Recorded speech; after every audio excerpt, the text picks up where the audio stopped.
जय भीम दोस्तों। एक व्यक्ति जिसे संस्कृत इसलिए नहीं पढ़ने दिया जाता है क्योंकि वह जाति से ब्राह्मण नहीं है।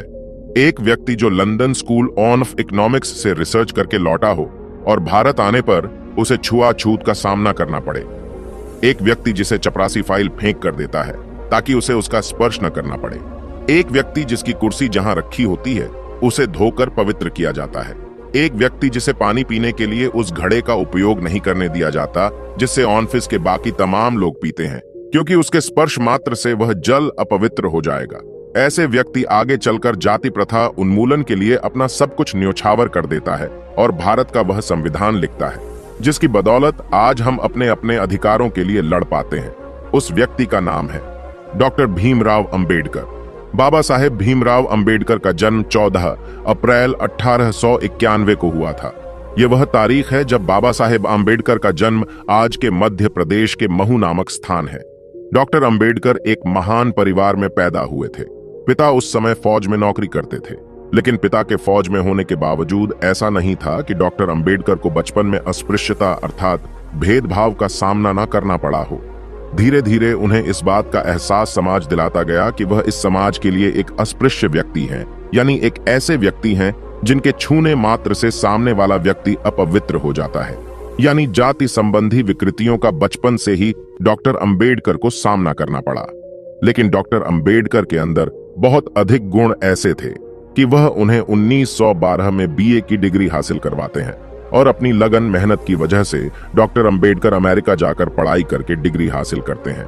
यहां तक कि न्यूयॉर्क के कोलंबिया यूनिवर्सिटी से लेकर उन्होंने लंदन में कानून की भी पढ़ाई पूर्ण की। इसके अलावा वह लंदन स्कूल ऑफ इकोनॉमिक्स से भी पढ़े। बाबा साहेब आम्बेडकर जब भारत आए तो अंग्रेजों का ध्यान उनकी अकादमिक उपलब्धियों पर पड़ा और अंग्रेजों को उनमें अस्पृश्यों का एक भावी प्रतिनिधि दिखाई दिया। आपको यह बता दूं कि परंपरा को लेकर डॉक्टर अंबेडकर जो समझते हैं वह बहुत ही वैज्ञानिक दृष्टि के आधार पर बनी थी। धर्मशास्त्र की प्रासंगिक और समय के अनुकूल व्याख्या पर उनकी आपत्ति नहीं थी, लेकिन वह कहते थे कि आखिर किसी शास्त्र का वह केंद्रीय तर्क कैसे आप नजरअंदाज कर सकते हैं जो अपने आप में परिवर्तन नहीं रहता है। यानी कि आपको यह तो देखना ही होगा कि उसमें क्या छोड़ा गया है, साथ ही यह भी देखना होगा कहां पर बल दिया गया है और उसकी बुनियादी समझ है। डॉक्टर अंबेडकर मानते थे कि जाति प्रथा के केंद्र में पवित्रता और अपवित्रता की अवधारणाएं फैली हुई हैं, जिनके बिना छुआछूत की प्रथा टिक ही नहीं सकती। अपनी पुस्तक एनिहिलेशन ऑफ कास्ट में डॉक्टर अंबेडकर ने सुझाव दिया कि अंतरजातीय विवाहों को प्रोत्साहन देकर और अछूतों को पुरोहित बनाकर हिंदू धर्म को उसकी बुराई से छुटकारा दिलाया जा सकता है। इसी को ध्यान में रखते हुए उन्होंने महाड़ सत्याग्रह किया और मंदिर प्रवेश की मुहिमों का आयोजन किया। अछूतों के लिए अलग राजनीतिक दायरा विकसित करने के लिए अंबेडकर ने बहुत से प्रयोग किए।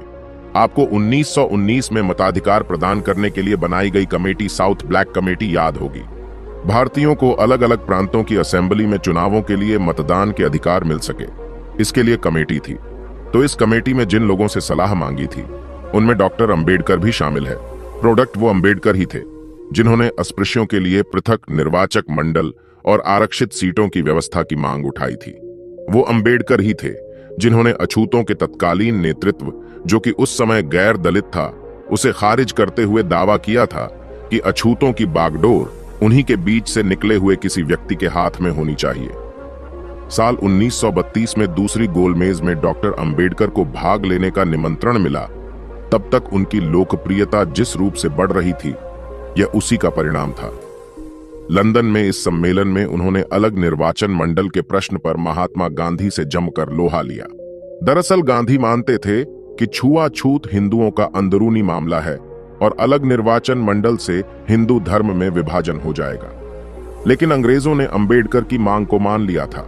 महात्मा गांधी ने इसके बाद यरवदा जेल में आमरण अनशन शुरू कर दिया। डॉक्टर अंबेडकर ने अपनी मांग वापस ले ली। साल 1936 में अंबेडकर ने इंडिपेंडेंट लेबर पार्टी की स्थापना की और किसानों, मजदूरों और अछूतों के व्यापक मोर्चे को आकार दिया।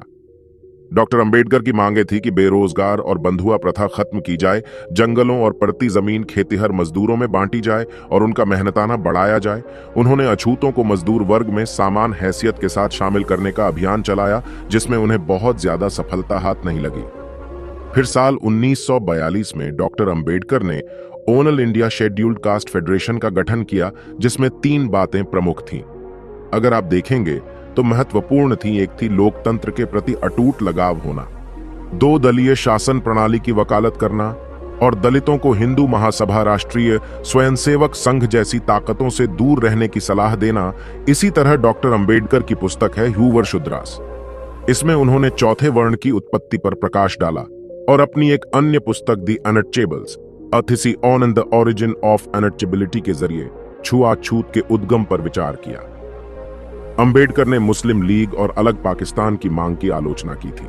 इसके अलावा जब संविधान सभा का गठन हुआ तो एक सदस्य के रूप में संविधान का मसौदा तैयार करने वाली कमेटी का डॉक्टर अंबेडकर को चेयरमैन नियुक्त किया गया। इस कमेटी में उनकी भूमिका इतनी बड़ी थी कि डॉक्टर अंबेडकर को आज संविधान निर्माता की संज्ञा दी जाती है। संविधान में अछूतों के लिए एक अनुकूल रूपरेखा तय की गई थी, खास तौर पर समाज में भेदभाव को दूर करने के लिए की गई थी कि डॉक्टर अंबेडकर भारतीय समाज के तमाम विकृतियों को मुकम्मल तौर पर खत्म करने के लिए कृत संकल्प थे। इसीलिए जनवरी 1950 में उन्होंने विवाह और तलाक, उत्तराधिकार और दत्तक संबंधी प्रावधान तय करने के लिए एक हिंदू कोड बिल में संशोधन का अभियान शुरू किया। डॉक्टर अंबेडकर का कहना था कि यह कानून हिंदू समाज में लंबित सुधारों का साधन बनना चाहिए। लेकिन जवाहरलाल नेहरू इस बात से चिंतित थे कि कांग्रेस के रूढ़िवादी नेता इन रेडिकल सुधारों की वजह से कहीं दूर ना हो जाए। इसलिए जवाहरलाल नेहरू ने डॉक्टर अंबेडकर के प्रस्तावों पर खामोशी बनाए रखी और इसके बाद डॉक्टर अंबेडकर ने सरकार से इस्तीफा दे दिया। आपको बता दूं कि डॉक्टर अंबेडकर उस समय कानून मंत्री थे। इसके बाद डॉक्टर अंबेडकर बौद्ध धर्म की तरफ मुड़ गए। डॉक्टर अंबेडकर की अंतिम रचना है बुद्ध एंड हिज धम्मा। यह किताब बाबा साहब के जाने के बाद प्रकाशित हुई थी। इससे पहले इस साल 1956 में दशहरे के दिन नागपुर में एक विशाल जनसमूह के सामने डॉक्टर अंबेडकर ने बौद्ध धर्म अपना लिया था।